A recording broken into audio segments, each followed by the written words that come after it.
পাবনা ঢাকা ভয়াবহ সড়ক দুর্ঘটনায় মুখোমুখি সংঘর্ষে নিহত ২, আহত একাধিক। শামীম আহমেদ, পাবনা জেলা প্রতিনিধি। পাবনা ঢাকা মহাসড়কের চীনাখড়া ইট ভাটা মোড়ে সোমবার ১৪ জুলাই সকাল ৯:৩০টার দিকে পাবনা এক্সপ্রেস ও অর্থী পরিবহন নামে দুটি যাত্রীবাহী বাসের মুখোমুখি সংঘর্ষে দুজন নিহত হয়েছেন। ঘটনার উভয় বাসের বেশ কয়েকজন যাত্রী আহত হয়েছেন বলে জানা গেছে। প্রত্যক্ষদর্শীরা জানান, বাস দুটি অতিরিক্ত গতিতে চলছিল।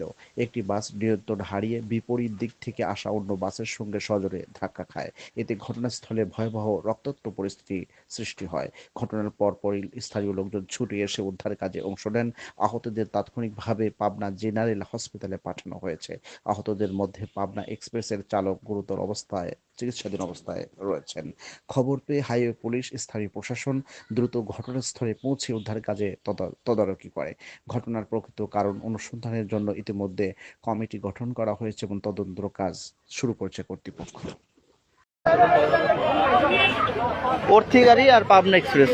অর্থী গাড়ির সামনের গ্লাস দেখেন একদম